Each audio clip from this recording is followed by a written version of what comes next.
بسم اللہ الرحمن الرحیم۔ بسم اللہ الرحمن الرحیم۔ السلام علیکم ورحمۃ اللہ وبرکاتہ۔ امید ہے آپ تمام احباب خیر و عافیت سے ہوں گے۔ آج جلالین ثانی کا سبق نمبر 286 ہے، اور اس سبق کے اندر ہم سورۃ الانشقاق کی آیت نمبر 13 سے لے کر 20 تک کا ترجمہ اور تفسیر پڑھیں گے۔ پہلے آیات کا ترجمہ دیکھ لیں۔ انہو کان فی اہلہ مسرورا، پہلے وہ اپنے گھر والوں کے درمیان بہت خوش تھا۔ انہو ظن ان لن یحور، اس نے یہ سمجھ رکھا تھا ان لن یحور کہ وہ کبھی پلٹ کر نہیں جائے گا۔ بلا ان ربہ کان بہ بصیرا، بلا کیوں نہیں، اس کا پروردگار اسے یقینی طور پر بصیرہ دیکھ رہا تھا۔ فلا اقسم بالشفق، اب میں قسم کھاتا ہوں شفق کی، واللیل وما وسق، اور رات کی اور ان تمام چیزوں کی جنہیں وہ سمیٹ لے، والقمر اذا اتسق، اور چاند کی جب وہ حد کمال کو پہنچ جائے۔ لَتَرْكَبُنَّ طَبَقًا عَنْ طَبَقٍ، کہ تم سب ایک منزل سے دوسری منزل کی طرف چڑھتے جاؤ گے۔ طَبَقًا عَنْ طَبَقٍ، ایک منزل سے دوسری منزل کی طرف، لَتَرْكَبُنَّ چڑھتے چلے جاؤ گے۔ فَمَا لَهُمْ لَا يُؤْمِنُونَ، پھر ان لوگوں کو کیا ہو گیا ہے کہ وہ ایمان نہیں لاتے۔ لا یؤمنون، ایمان نہیں لاتے۔ عزیز طلبہ، گزشتہ سبق میں ہم نے جو آیات کا ترجمہ اور تفسیر پڑھی تھی، ان میں دو قسم کے لوگوں کا بیان تھا۔ ایک تو وہ جو کہ جن کو نامہ اعمال دائیں ہاتھ میں ملے گا، تو وہ اپنے اہل کی طرف، اپنے اہل و عیال کی طرف خوشی خوشی لوٹیں گے، اور ان کا حساب جو ہے وہ آسان حساب ہوگا، حساب یسیر ہوگا۔ اور دوسرا اس شخص کا تذکرہ تھا جس کو اس کا نامہ اعمال پیٹھ کے پیچھے سے ملے گا، تو ایسا شخص جو ہے وہ ہلاکت کو پکارے گا، یدعو ثبورا، ہلاکت کو پکارے گا، ویصلی سعیرا، اور جہنم میں جائے گا۔ اب آج کے سبق کی جو آیات ہیں، ان میں سے پہلی دو آیات کے اندر اللہ تعالیٰ نے ایسے شخص کی بربادی کا سبب بتایا ہے۔ اس کا سبب یہ ہے، ایسے شخص کی ہلاکت کا، بربادی کا سبب یہ ہے کہ وہ دنیا میں اپنے اہل و عیال میں، اپنے کنبے میں، خاندان میں خوش تھا، ایمان سے، ایمان والے اعمال سے بالکل ہی غافل تھا، قیامت کو مانتا ہی نہیں تھا، اور وہاں کی حاضری کا یقین ہی نہیں رکھتا تھا۔ انہو ظن ان لن یحور، بے شک اس کا خیال تھا کہ اسے واپس نہیں ہونا ہے، یعنی حساب کتاب نہیں دینا ہے، اللہ کے سامنے نہیں جانا ہے۔ اسی غلط گمان کی وجہ سے اس نے ایمان نہیں لایا۔ بلا ان ربہ کان بہ بصیرا، بلا کیوں نہیں، اس کو ضرور اپنے رب کی طرف لوٹنا ہے اور حساب کتاب دینا ہے، اس کو اپنے رب کے پاس جانا ہے، اس کا رب اس کو دیکھنے والا ہے، یقیناً اس کا رب اس کو دیکھ رہا ہے۔ وہ یہ نہ سمجھے کہ میں آزاد ہوں، جو چاہوں کروں، بلکہ اس کو مرنا ہے، اللہ کے سامنے اس کی پیشی ہونی ہے۔ حضرت عائشہ رضی اللہ تعالیٰ عنہ نے فرمایا کہ میں نے رسول اللہ صلی اللہ علیہ وسلم سے پوچھا، بلکہ رسول اللہ صلی اللہ علیہ وسلم نے ارشاد فرمایا کہ قیامت کے دن جس سے حساب لیا گیا وہ ہلاک ہی ہوگا۔ میں نے عرض کیا، یا رسول اللہ، کیا اللہ تعالیٰ نے یہ نہیں فرمایا فَسَوْفَ يُحَاسَبُ حِسَابًا يَسِيرًا، جس کے دائیں ہاتھ میں نامہ اعمال دیا جائے گا تو اس سے آسان حساب لیا جائے گا؟ تو اس سے بھی پتہ چلتا ہے کہ آسان حساب سے مراد یہ ہے کہ صرف نامہ اعمال پیش کر دیا جائے اور پوچھ گچھ نہ ہو، جس سے پوچھ گچھ ہوئی، جیسے کہ من نوقش الحساب ہلاکا، جیسے کہ آپ نے فرمایا کہ جس سے حساب کا مناقشہ ہوا تو وہ ہلاک ہی ہوگا، پوچھ گچھ جس سے ہو گئی، جس کی چھان بین ہو گئی، وہ ضرور ہلاک ہوگا، کیونکہ جواب نہیں دے پائے گا۔ یہ روایت جو ہے یہ بخاری کی روایت ہے۔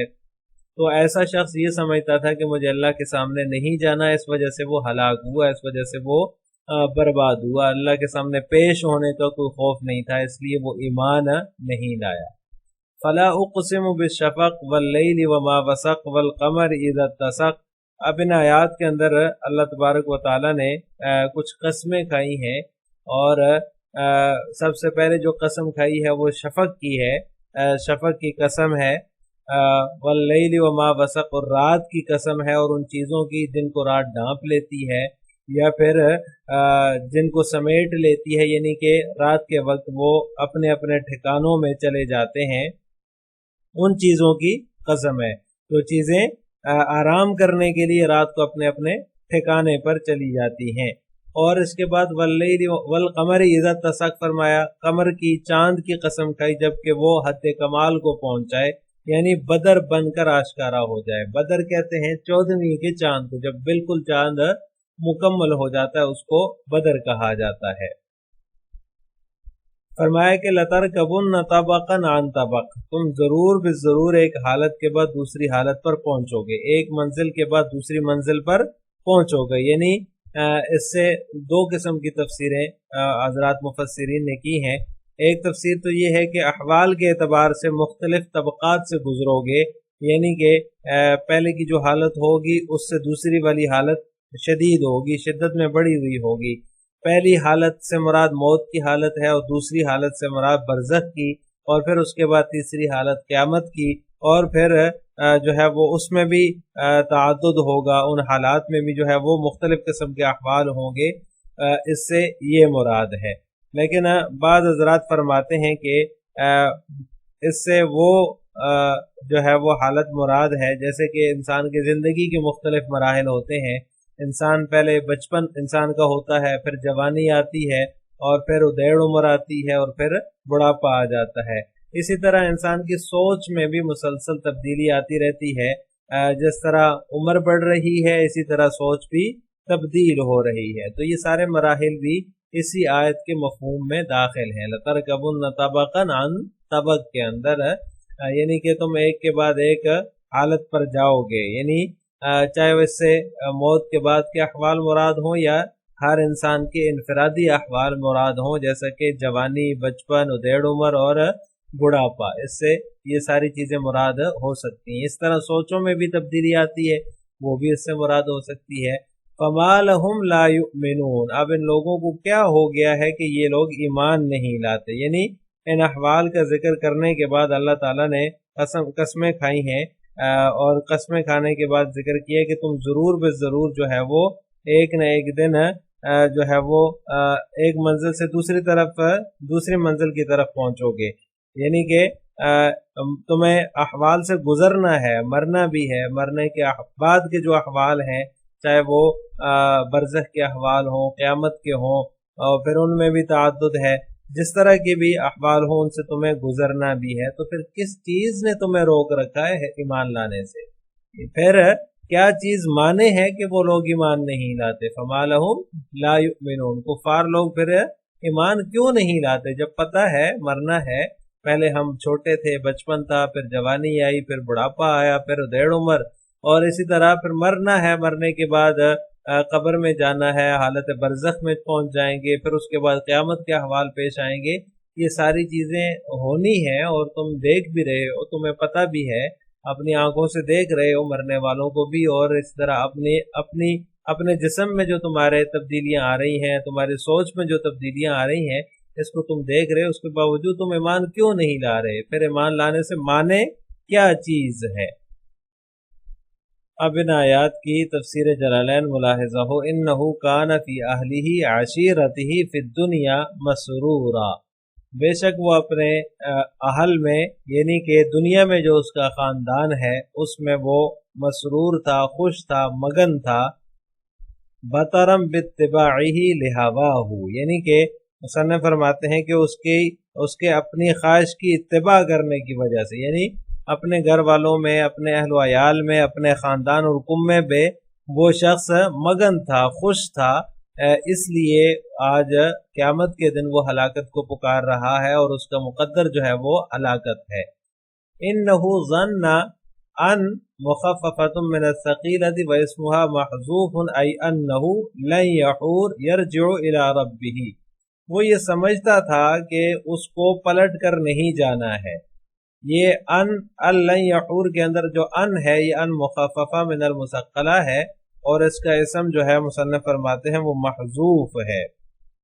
ای انہ لن یحور، وہ یہ سمجھتا تھا کہ یقیناً اسے لوٹ کر نہیں جانا ہے، پلٹ کر نہیں جانا ہے۔ یرجع الی ربہ، یہ لن یحور کا معنی مصنف نے ذکر کیا ہے، وہ یہ سمجھتا ہے کہ اسے اپنے رب کی طرف نہیں لوٹنا ہے۔ بلا یرجع الیہ، بلا کیوں نہیں، یرجع اسے اپنے رب کی طرف لوٹنا ہے۔ ان ربہ کان بہ بصیرا، اس کا رب اپنی طرف اس کے لوٹنے سے بخوبی واقف تھا، عالما برجوعہ الیہ، بخوبی واقف تھا، یعنی اس کا رب یہ جانتا تھا کہ اس کو لوٹ کر آنا ہے، اس کو اس کے اپنے رب کے سامنے پیش ہونا ہے۔ فلا اقسم لا زائدۃ بالشفق،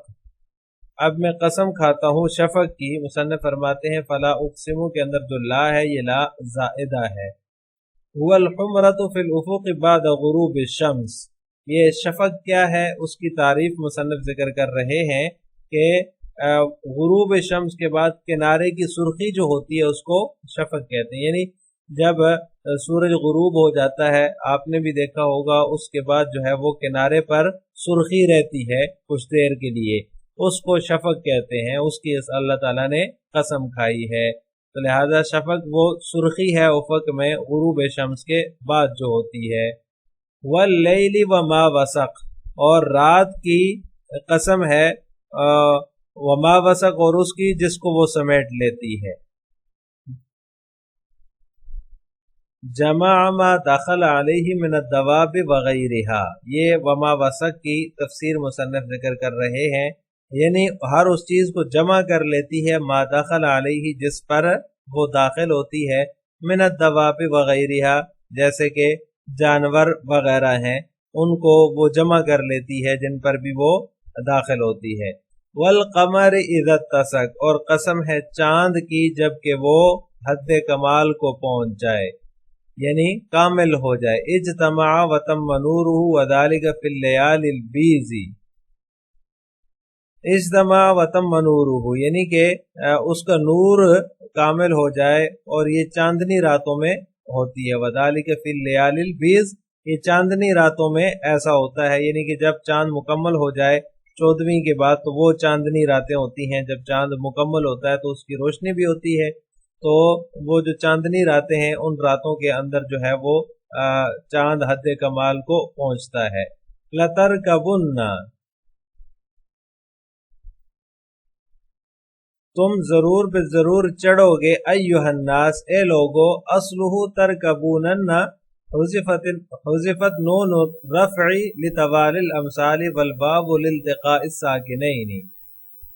یہاں سے مصنف رحمہ اللہ تعالیٰ اس کی تحقیق ذکر کر رہے ہیں لترکبن کی، کہ اصل میں یہ ترکبونن تھا، اور نون رفع جو ہے اس کو حذف کر دیا گیا،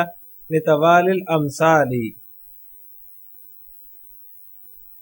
کئی نونوں کے جمع ہونے کی وجہ سے، لتوال الامثال اس جیسے آگے پیچھے پہ در پہ آنے کی وجہ سے ان کو حذف کر دیا گیا۔ والباب لالتقاء الساکنین، اور واو کو التقاء ساکنین کی وجہ سے حذف کر دیا گیا، یعنی نون رفع جو تھا اس کو کئی نونوں کے جمع ہونے کی وجہ سے نون رفع کو حذف کیا گیا، اور جو واو تھا اس کو التقاء ساکنین کی وجہ سے حذف کر دیا گیا، تو لترکبن ہو گیا، ترکبونن سے لترکبن ہو گیا۔ طبقا عن طبق، حالا بعد حال وهو الموت،